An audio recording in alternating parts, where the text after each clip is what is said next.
uJesu Kristu uyinkosi. Angibingelele bangcwele. Lwesine siyambonga uNkulunkulu lipholile nezulu sibone nemvula. Siyambonga uNkulunkulu wethu owaziyo esikudingayo ngesikhathi esifaneleyo. Sizokhuleka-ke bangcwele, ngicela sikhuleke kuqala sizofunda izwi lakhe, asikhuleke. Siyabonga Baba wethu ongcwele, ekuseni udumo lufanele wena nesibongo ngegama lenkosi yethu Jesu Kristu. Siyabonga Baba wethu ongcwele ukusinakekela ubusuku nemini, wena ongazile ongalali, wena ongahlulwa yilutho, owazi yonke into engakenzeki. Qonda ngisho imicabango yethu ikude, uhlola inhliziyo, wazi izinso zethu.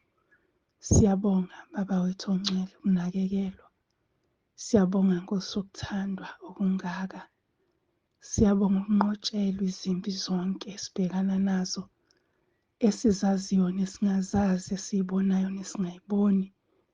Siyabonga ngomoya wakho oyingcwele oye wakuthumela kuthina ukuba yena asibubulele, asicelele nalokho Nkosi thina esingakwazi ukusicelela ngoba ingqondo yethu imfushane. Siyabonga Baba wethu ongcwele, sikunika udumo kulolu suku. Sibona unyaka uphela, uNkulunkulu wethu usasigcinile. Sibona unyaka uphela, uyinkosi ey'mpilweni zethu.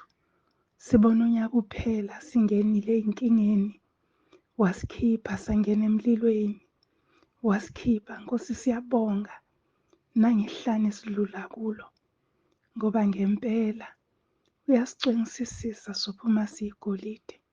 Uma sizohlala kuwe namazwi akho ahlale kithi, ngoba siyakwazi ukuthi sicele sikuthandayo sikwenzelwe. Dumo nezibongo kukufanele biyele izwi lakho-ke Nkosi, sizolifunda. uJesu Kristu inkosi, amen. Phinde ngibingelele bazalwane egameni lenkosi yethu Jesu. Siyambonga kakhulu nje uNkulunkulu wethu ongasideli noma sibuthakathaka, oqonda ubuthakathaka bethu ngazo zonke iy'khathi, abeseyangenelela, abeseyalwa anqobe, ngoba yena uyibhanela lethu. Udumo kuNkulunkulu kweliphezulu, kuthula emhlabeni kubantu abathokozelwa nguye uJesu Kristu inkosi. Namhlanje-ke sizofunda bazalwane encwadini kaDaniel. Sizofunda nje amavesi ambalwa encwadini kaDaniel 3, uchapter 3. Sizoqala ukufunda uvesi 17. Ngiyakholwa bazalwane ukuthi le ndaba indaba esiyaziyo sonke, indaba yabafana abathathu bamaHebheru abafakwa inkosi uNebukadnezar esithandweni somlilo. Siyaqala ukufunda abazalwane kuvesi 17. Uma kunjalo, cela siqale ku-16. U-16 uthi, oShadrach, noMeshach, no-Abednego baphendula bathi enkosini Nebukadnezari, thina asidingi ukuphendula kule ndaba. Uma kunjalo, uNkulunkulu wethu simkhonzayo unamandla okusikhulula esithandweni somlilo ovuthayo. Yebo, uyakusikhulula esandleni sakho Nkosi.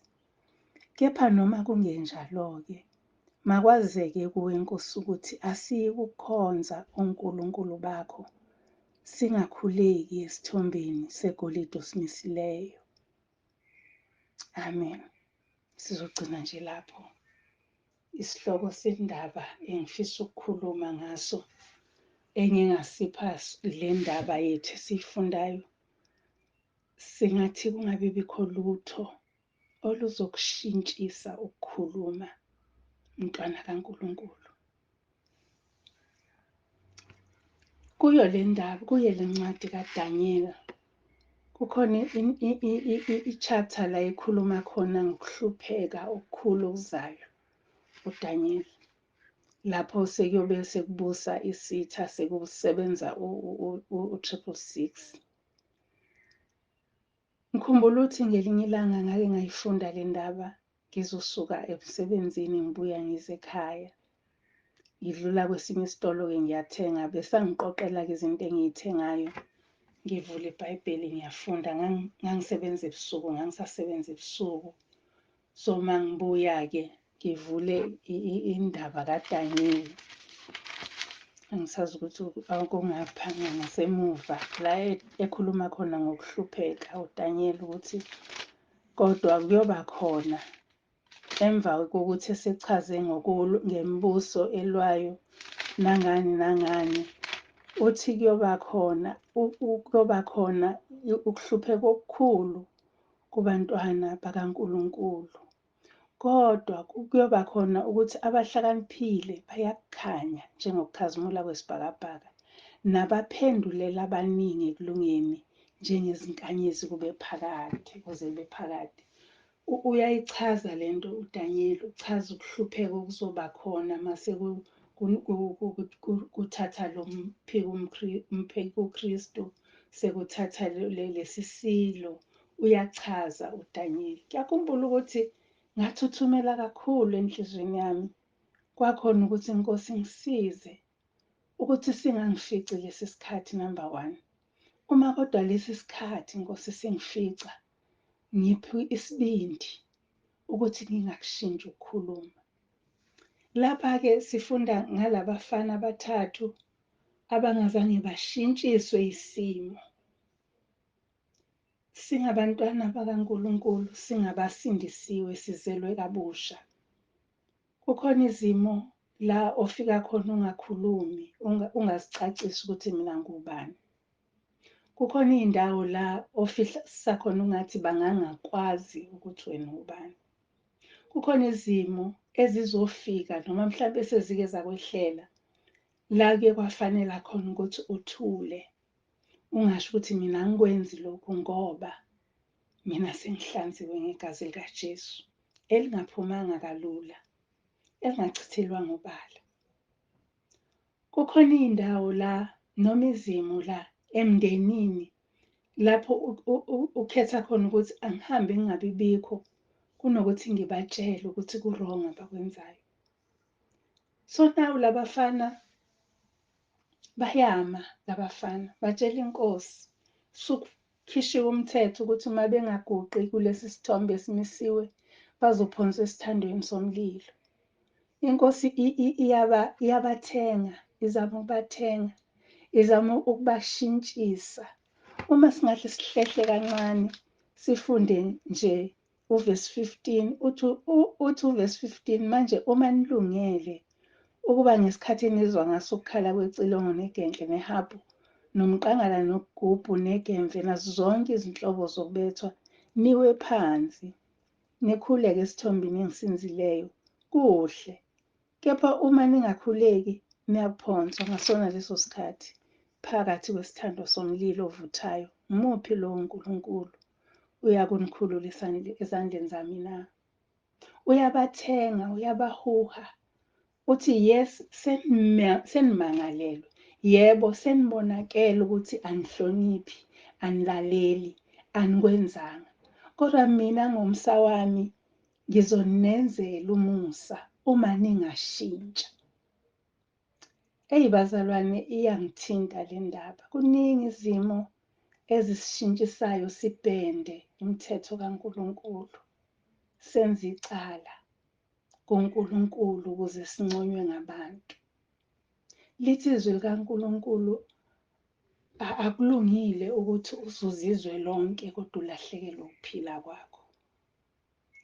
So uma ngabe sizozuza izwe, sithandwe ngabantu ngoba senza izinto ngendlela okungeyona, kuba nzima ngoba ukuphila kuyalahleka. Ukuphila okuphakade sikumiselwe singabantwana bakaNkulunkulu kuyalahleka. Siyabathenga isitha, siyabahuha, sithi hayi ngizonenzela umusa. Ngike ngibuye nathi masifika ey'tolo noma-ke kubantu abadayisayo, ikakhulukazi laba abadayisayo nje emgwaqeni abamisa amatafula. Sibaleke esitolo phakathi ngoba utamatisi ikhilo mhlambe lu-30 rand. Kodwa uma usufika ngaphandle umuntu ekuthengisela utamati so-4 ngo-R20 bese uyacomplaina uthi akakwehlisela uyadula. Isono bazalwane, siyagqilaza abanye abantu. uNebukadnezari wabeka lo mthetho azi ukuthi kukhona abakhonza omunye uNkulunkulu, kukhona abakhonza uNkulunkulu ophilayo. Uma ngabe thina sihluleka ukwenza okufanele ebese sifuna wonke umuntu enze okungafanele, ngoba thina sihlulekile singabantwana bakaNkulunkulu. Ku-wrong bazalwane lokho, kuyisono, kuyicala. Ngiyabheka nje la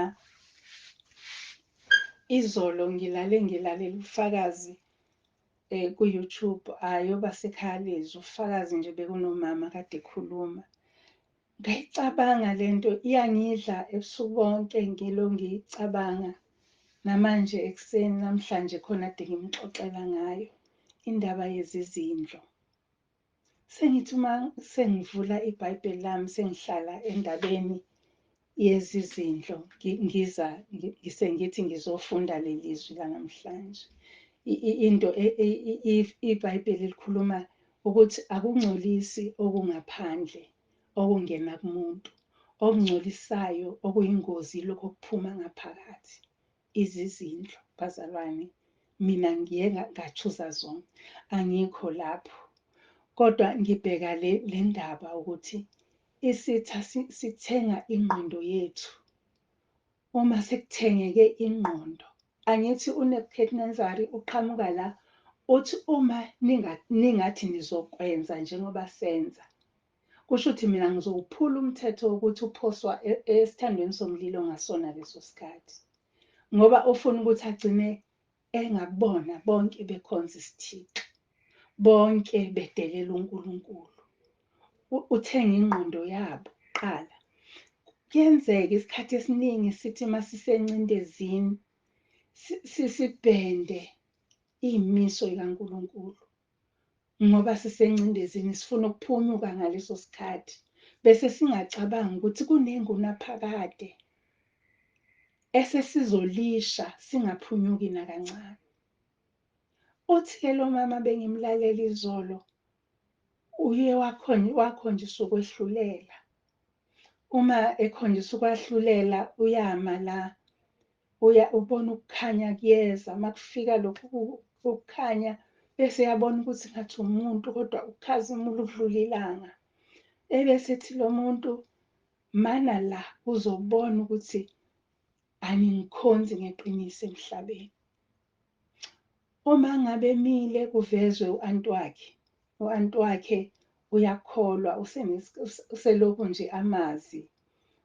Uthi-ke yena-ke ubiza ngokuthi uyikholo elithembekile, a faithful servant of God, isisebenzi esithembekile sikaNkulunkulu, bamazi kanjalo.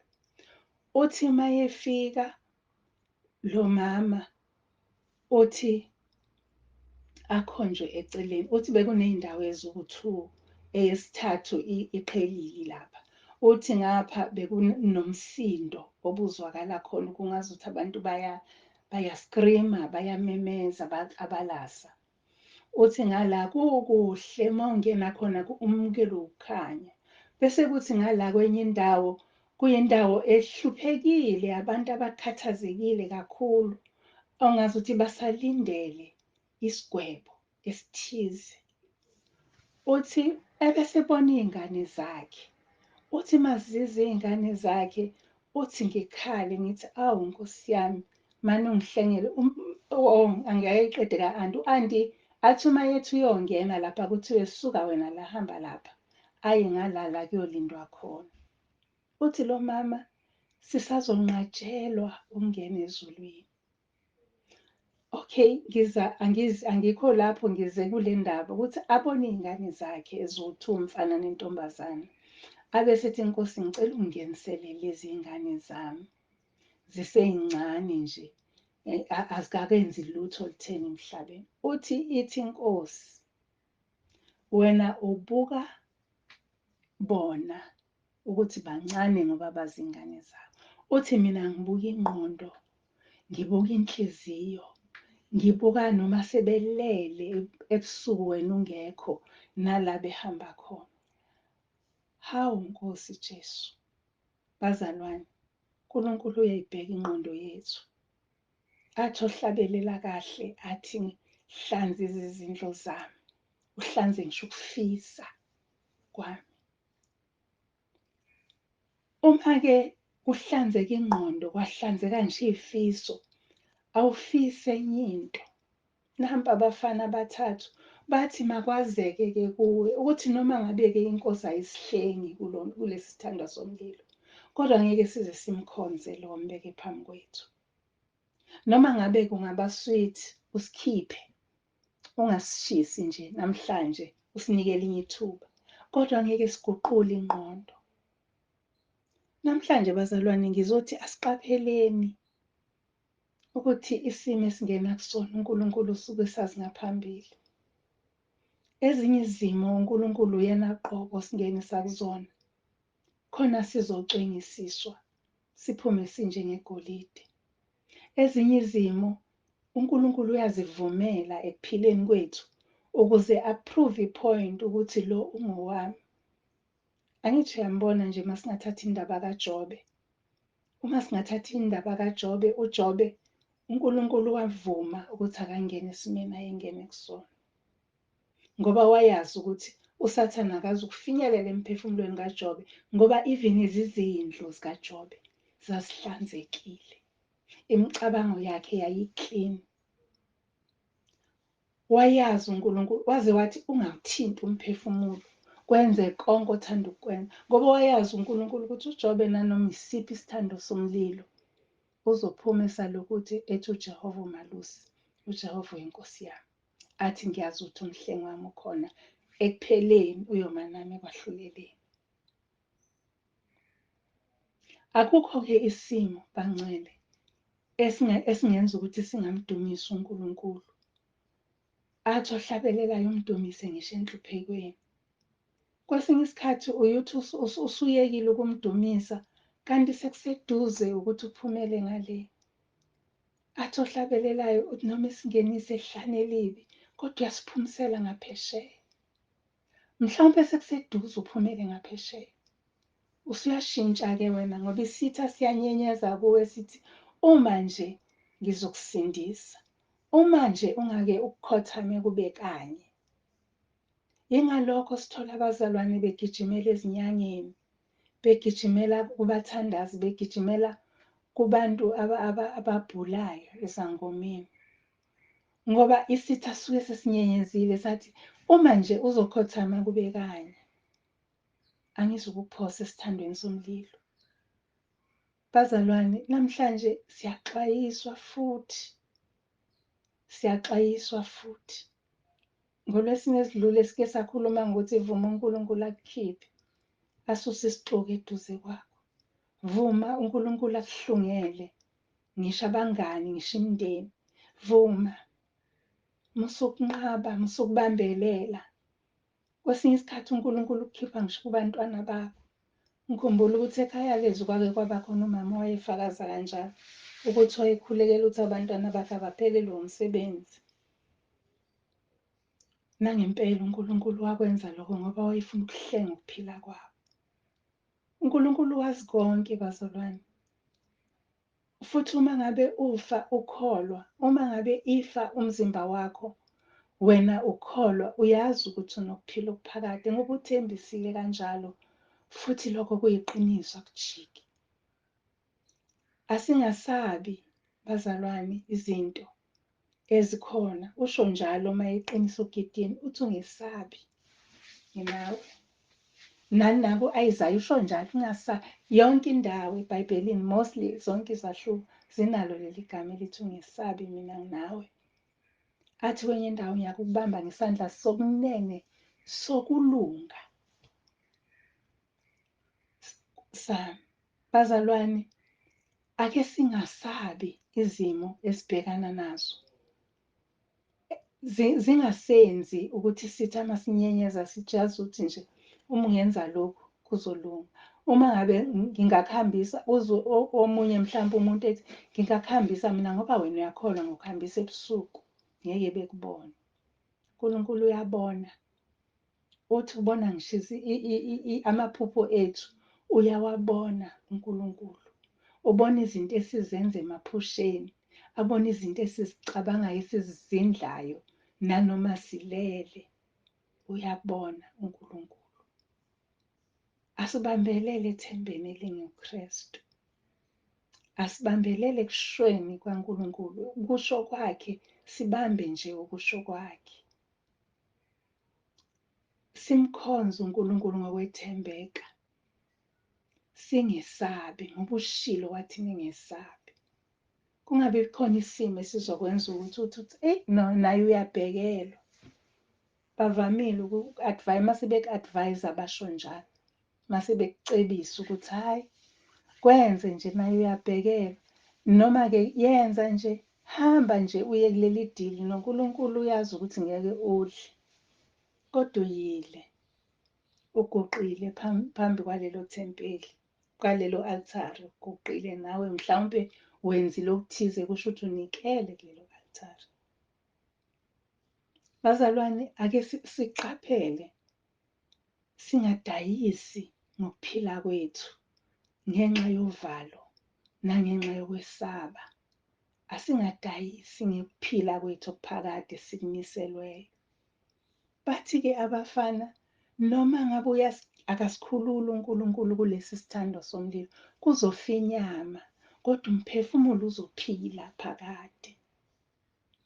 Kodwa uma ngabe kubaba bekhethe ukuthi-ke okay soguqa mhlampe kanye nje ukuze singashi, babezolahlekelwa ukuphila kwabo phakade. Kanjalo nathi bangcwele, kanjalo nathi. Igama nje lodwa liyakulahlekisela ngokuphila okuphakade.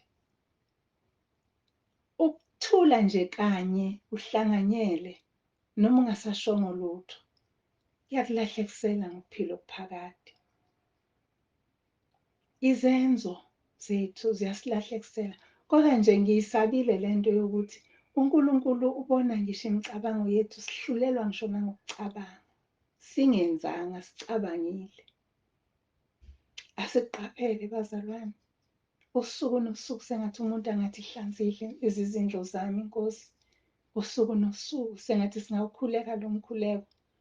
Noma masihlabelela leli culo, silihlabelele siliqonda. Iculo number 75 emacilongweni. Sengathi singahlabelela ngokuliqonda. Ngoba uze azinikele umhlabela athi ngiza kuwe ngiyadalula konke. Udalula yonke into. Udalula ukwesaba, adalula ubuthakathaka, adalula izizindlo, adalula imicabango, adalule nje ifiso.